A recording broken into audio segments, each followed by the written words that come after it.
పథకం ఏందండి Bhagiratha? What is wrong with it?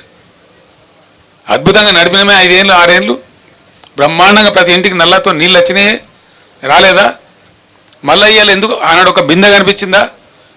Hyderabad నగరంలో కానీ బయట ఊళ్ళల్లో కానీ గ్రామాలలో కానీ ఒకరైనా ఒక ట్యాంకర్ కనబడ్డదా? ట్యాంకర్ల బిజినెస్ కనబడ్డదా? ఇవాళ ట్యాంకర్లు కొనుక్కునే దుస్థితి ప్రజలకు ఎందుకు వచ్చింది? బిందెలు బట్టి మోసుకునే పరిస్థితి తెచ్చినటువంటి కారకులు ఎవరు? ఇవాళ ఆ అసమర్థులు ఎవరు? ఇవాళ గవర్నమెంటు ముఖ్యమంత్రి మంత్రులు కాదా? వీళ్ళు సమీక్ష జరిపినరా? కనీసం పట్టింపున్నదా వీళ్ళకు? వ్యవసాయం ఏం జరుగుతూ ఉందని సమీక్ష ఉందా? ఇవాళ పంటలు ఎండినాయి. నాకుండే సమాచారం మేరకు 15 లక్షల పైచిలకు ఎకరాల పంటలు ఎండుతూ ఉన్నాయి. పంటలు ఎండని జిల్లానే లేదు, పంటలు ఎండనటువంటి జిల్లానే లేదు. ఒక్క నల్లగొండ జిల్లాలోనే సాగర్ ఆయకట్టు మిగతాయి కలుపుకుంటే 3.5 లక్షల నుంచి 4 లక్షల మధ్య పంట ఎండిపోతూ ఉంది.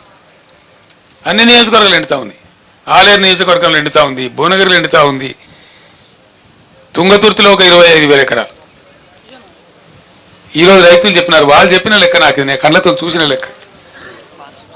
ప్రతి ఊరికి 200, 300, 400 ఎకరాలు ఎండుతూ ఉంది. ఇవాళ సూర్యాపేటలో ఒక 20-24 ఎకరాలు ఎండుతూ ఉంది. భయంకరంగా సాగర్ ఆయకట్లో కూడా చాలా తీవ్రంగా ఎండిపోయింది పంట. ఎందుకండి? ఏం కారణం చేత ఎండబెట్టిన మీరు సాగర్ ఆయకట్లో? ఈ రోజు కూడా నాగార్జున సాగర్లో even today when I'm speaking to the press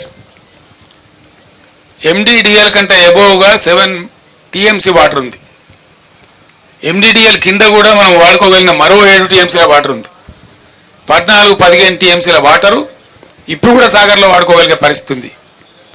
ఆనాడు కూడా ఈ బుడముండ KRMB ఉండే. KRMB అంటే ఎవడండి? వాడు మన సూపర్ బాసా? వాడు 2 రాష్ట్రాల మధ్య నీటి పంపిణీకి సమన్వయకర్త గంతే. వాడే మనకు బాస్ కాదు కదా. వానికి అప్పచెప్పి టోటల్ ప్రాజెక్టును తెలివి తక్కువగా తెలివిహీనంగా ఆ కేంద్ర మంత్రి తీయగపుల్లగా మాట్లాడితే KRMB చేతుల మొత్తం అధికారాన్ని అప్పచెప్పి ఇలా నాగార్జున సాగర్ కట్ట మీదకి ఎక్కలేనటువంటి దుస్థితిని తీసుకొచ్చిన అసమర్థ ప్రభుత్వం ఎవరండి? ఎప్పుడు మమ్మల్ని కూడా KRMB నిరోధించేది, మేము దటాయించేది వాళ్ళను. మాకంటే ఆంధ్ర ఎక్కువ తీసుకున్నది పోయిన 2-3 సంవత్సరాలలో. మా క్యారీ ఫార్వర్డ్ ఇవ్వాలి, మాకు రైట్ ఉన్నదని చెప్పి వాళ్ళు ఆపిన తూములు లేపి 4 తళ్ళు 3 తళ్ళు ఇచ్చినాం. 8 పంటలు నాగార్జున సాగర్ కింద 1 ఎకరం కూడా ఎండనేయకుండా పండించినాం. దాదాపు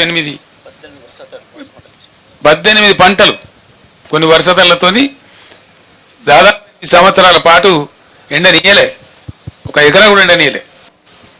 ఇవాళ ఎందుకు లక్షల ఎకరాలు ఎండిపోయింది సాగర్ కింద? ఎందుకు అల్లాడుతున్నది రైతాంగం? ఇది బాధ కాదు రైతులది. చిల్లర కాయగూరకుడు మాటలు, పూటకొప్ప PR స్టంట్ పెట్టి అని లంగా ముచ్చలు ప్రచారం చేసి ప్రజలు పట్టరా? రాజకీయాలు చేద్దాం, మత్తుగా చేద్దాం రాజకీయాలు. మేము కూడా చాలా చేసినాం, చాలామందిని పాత్ర పెట్టినాం, చాలామందిని ఎత్తినాం, చాలామందిని ఎక్కినాం, మేము గద్దెలు ఎక్కినాం.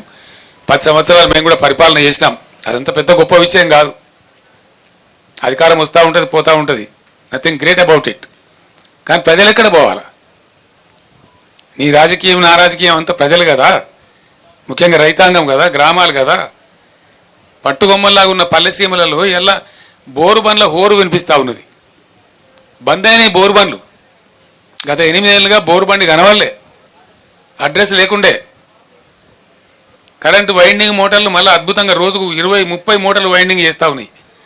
అవి కనబడలే, మాయమైపోయినాయి. తెలంగాణ రాష్ట్రం నుంచి జనరేటర్లు అమ్ముకునే దుకాణాలు పారిపోయినాయి. ఇన్వర్టర్లు, కన్వర్టర్లు, స్టెబిలైజర్లు అమ్ముకునే దుకాణాలు దివాలా తీసినాయి తెలంగాణలో. మళ్ళీ అవి కొనే దుస్థితి ఎందుకు వస్తూ ఉన్నది ఈ రాష్ట్రంలో?